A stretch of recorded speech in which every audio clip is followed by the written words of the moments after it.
we doing this evening, everybody? Hope everybody's having a fantastic day. Look here, I get a lot of questions about what you need to get started tying flies or making jigs. You know, do you need all this unnecessary stuff that you see online or you see other people use? You know, what kind of vise I got, what kind of vise I recommend. I did a video on it a while back, but I didn't go into that good a detail on it. So today we're going to talk about exactly what you need. You need a few simple things to start tying jigs. You don't have to spend no ton of money. You don't need all them gadgets that they show you in the fly tying kits and all that. It's very simple to get started.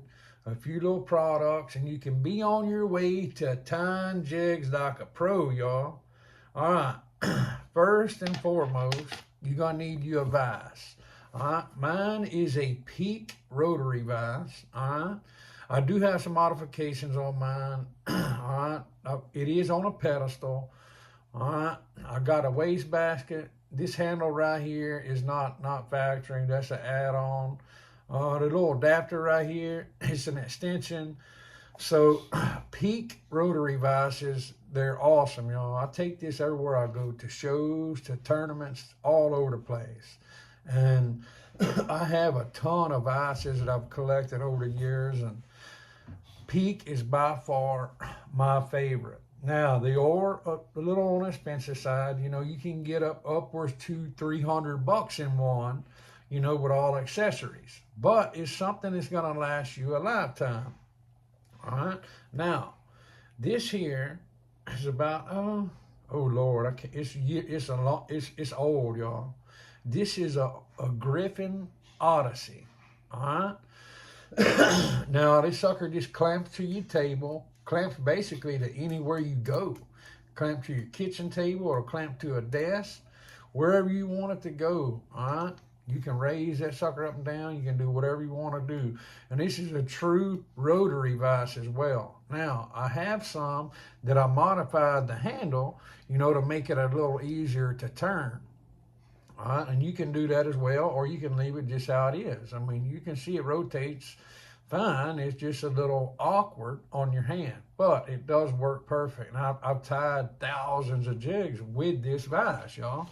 So in this case, you can get this whole kit. I was looking for the cheapest price and all. The whole kit with everything you need, with a little traveling case and everything, on Amazon for $117.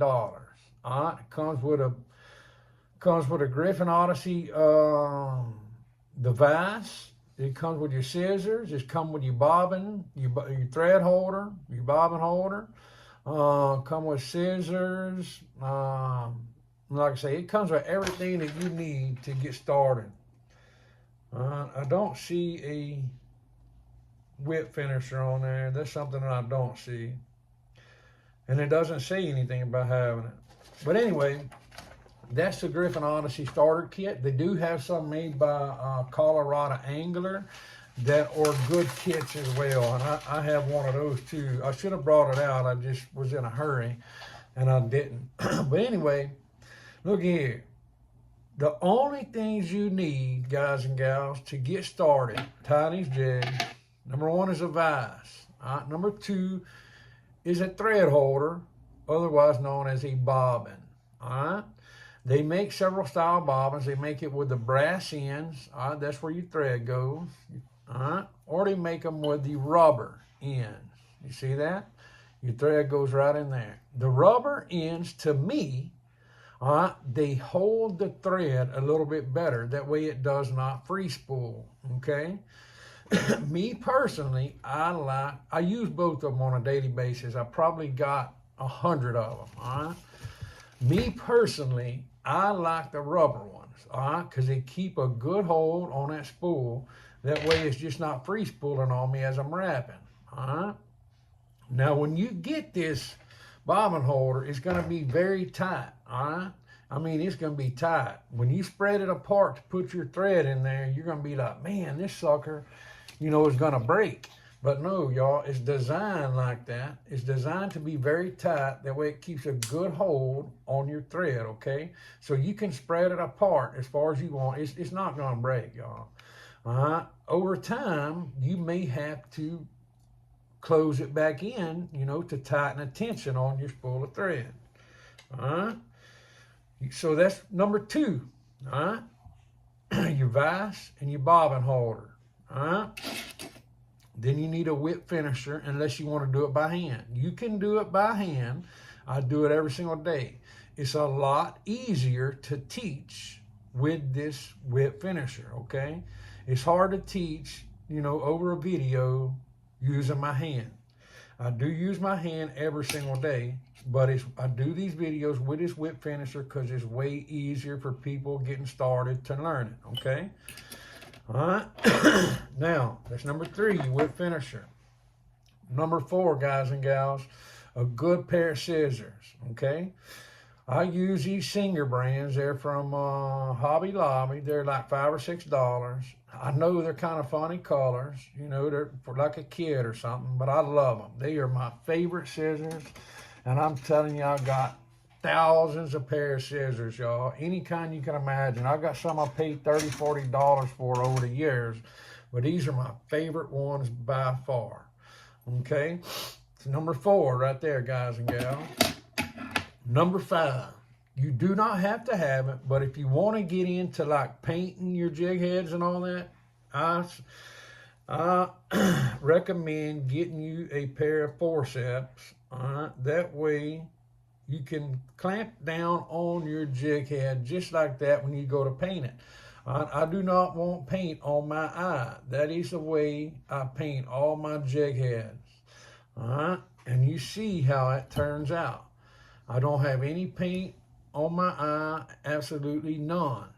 It comes out just like that, okay? Guys and gals, that's all you need. Literally, you don't need anything else. Yes, they sell all this stuff right here to thread your bobbin.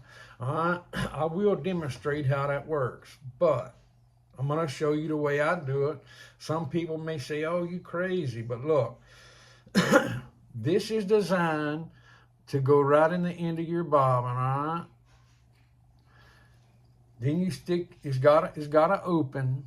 You see that open like a triangle, big triangle looking, all right? You put your thread right through that hole, right through that opening. All right, you pull your inch or so out the other side. See, it's been so long since I used one, I done forgot. I didn't actually forget, but anyway, you stick your thread through the hole, pull you a little bit of slack, all right, about an inch or so, and you pull it, boop. See that? I done messed up. Anyway, you get the idea. That's what it's made for. And mine's a little wore out just from sitting there. It doesn't ever get used, y'all. All right, let's try it again. We will try it again. I just didn't feed enough thread through there, okay? And that rubber, my rubber bobbin holder, actually holds my thread pretty daggum tight. All right, so we just gonna pull that sucker up through there, just like that. You see how I kind of helped it out, pushing, because my rubber bobbin holder really holds that thread. Y'all don't like that. But anyway, you don't need that, folks. That's a waste of money. I got 100 of those laying around too, just from, you know, buying out other dealers or fly shops or jig shops or whatever. And I've got a ton of tools. All right? You don't need that, folks. Literally, start at the bottom, okay?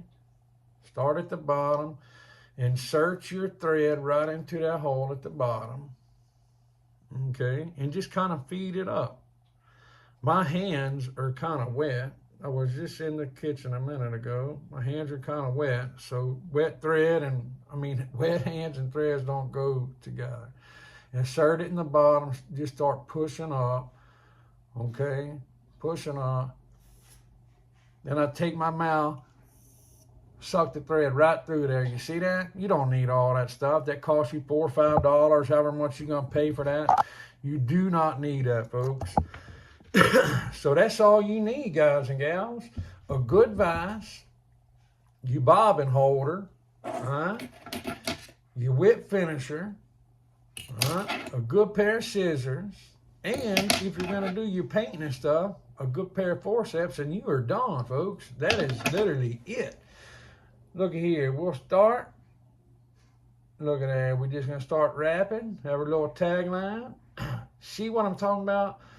How that sucker just literally flows right off the spool just perfect. That's why I like the rubber ends on my bobbin holders, y'all. Man, that sucker does good. And of course, them good pair of scissors. Well, folks, I hope y'all enjoy this video. I hope it saves you some money. That way you don't go out and just buy stuff that you don't need. We're going to do another video here shortly, and we are going to continue this jig. And I got a surprise for you on this jig. Man, I catch a lot of crappie on this bad boy.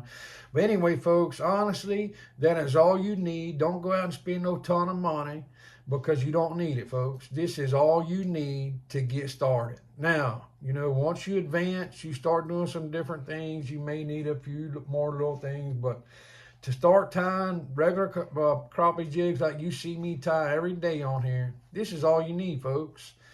Get you a kit off Amazon or Cabela's or Bass Pro, you know, that's got you a rotating vise in it, bobbin holder, whip finisher, pair of scissors and forceps, and go to town, y'all. Look, God bless each and every one of y'all. I hope this was informative. I hope y'all learn. I hope it helps you save some money. God bless each and every one of y'all, and we will see y'all next time.